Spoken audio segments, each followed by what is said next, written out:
కావచ్చు, ఈ నగరం అంతా కూడా జన సముద్రంగా మారింది మనం అంతా చూస్తున్నాం స్పీకర్ సార్. సో 4 కోట్ల మంది ఉన్నటువంటి తెలంగాణలో ఈ హైదరాబాద్ పరిసర ప్రాంతాల్లో దాదాపు 2 crores మంది ఇక్కడ నివసిస్తూ ఉన్నారు. సో ఈ హైదరాబాద్ ఇంతమంది జనాభాని హక్కున చేర్చుకున్నందుకు ఒక హైదరాబాద్ బిడ్డగా, హైదరాబాద్ వాసిగా, ఒక హైదరాబాద్గా ఎంతో హ్యాపీగా ఫీల్ అవుతూ స్పీకర్ సార్, ఈ ప్రపంచంలో పాపులర్ సిటీస్ అండ్ ఏ నగరమైనా ఏ నాగరికత అయినా అలాంగ్ ద రివర్ సైడ్ బాగా అభివృద్ధి చెందినటువంటి విషయం చూస్తూ ఉన్నాం మనము. అండ్ మనకి ఈసా మూసీ సంగమంలో మన హైదరాబాద్ ఉండడం, ఒక గ్లోబల్ సిటీగా మన హైదరాబాద్ ఎంతో గ్రో అయ్యే అవకాశం ఉండే. బట్ ఆనాటి పాలకుల నిర్లక్ష్యం వల్ల మనం ఈరోజు ఈ పరిస్థితులు చూస్తూ ఉన్నాము. సార్, ఆ రోజు మనకి మూసీ నది అనేది ఫ్రెష్ వాటర్గా హైదరాబాద్ నగర ప్రజలకు వచ్చేది. తర్వాత 1908లో వచ్చినటువంటి మూసీకి వచ్చినటువంటి వరద కారణం వల్ల, నగరానికి జరిగినటువంటి నష్టం వల్ల ఆనాటి నిజాం నవాబు ఒక పెద్ద గొప్ప ఇంజనీర్ అయినటువంటి సార్ మోక్షగుండం విశ్వేశ్వరయ్య గారితో మాట్లాడి ఈ వరదను ఎట్లా ప్రొటెక్ట్ చేయాలా, సిటీని ఎట్లా డెవలప్ చేయాలని ఒక ప్రాపర్ ప్రణాళికతో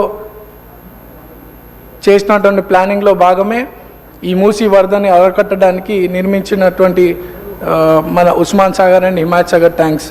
అదే సమయంలో రోడ్స్, డ్రైనేజ్ సిస్టమ్స్, నాలాస్ కూడా డెవలప్ అయినాయి. పెరుగుతున్నటువంటి ఫెసిలిటీస్, హైదరాబాద్ మన రాష్ట్రానికి క్యాపిటల్ సిటీగా ఉండడం కానీ, and at the same time హైదరాబాద్లో ల్యాండ్ అవైలబిలిటీ కానీ, ట్రాన్స్పోర్టేషన్స్, మన రోడ్డు, రైల్వే అండ్ విమాన సౌకర్యాలు ఉండడం కానీ, ఇవన్నీ కూడా ఇన్వెస్టర్ని ఆకర్షిస్తూ ఈ సిటీలో పరిసర ప్రాంతాల్లో అంటే అవుట్స్కట్స్లో అనేక ఇండస్ట్రీస్ రావడం, అనేక కంపెనీస్ రావడం, ఈ సిటీ అంతా కూడా ఎంతో విస్తరించడం మనమంతా కూడా ఊహించలేకుండా సిటీ అంతా కూడా ఎక్స్పాండ్ అయింది.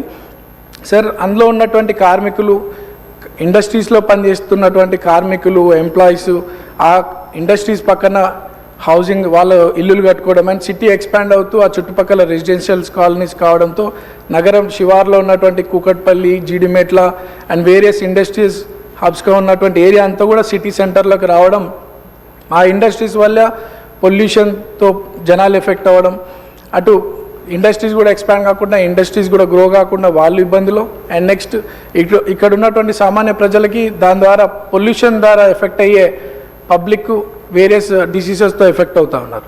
సో గవర్నమెంట్ ఒక సీరియస్ డెసిషన్తో, ఇదివరకు గవర్నమెంట్స్ కూడా ఎవరు కూడా అంత సీరియస్గా వీటి మీద దృష్టి పెట్టాలి. ఏమన్నా నగరానికి ఏదైనా ఇబ్బంది అవుతున్నప్పుడు అంతా కూడా టెంపరీ సొల్యూషన్స్తో ఉన్నాయి. సో ఈ నాలాలు కబ్జాలు అవ్వడం, లేక్స్, పాండ్స్, కుంటలు అండ్ రివర్స్ కూడా కబ్జాలు చేసే ప్రయత్నాలు చేస్తూ ఉన్నారు. ఇవన్నిటి కూడా శాశ్వత పరిష్కారం జరగాలని, ఈ హైదరాబాద్ని పొల్యూషన్ ఫ్రీ సిటీగా చేయాలని, ఈ నదులు, ఈ మూసీ నదిని కూడా మళ్ళీ దానికి పునర్జీవనం పోయాలని ఒక సీరియస్ ఆలోచనతో గౌరవ ముఖ్యమంత్రి రేవంత్ రెడ్డి గారు ఈ 2 అంటే మూసీ పునర్జీవనం అండ్ సేమ్ టైం హెల్త్ పాలసీని తీసుకురావడం అనేది గొప్ప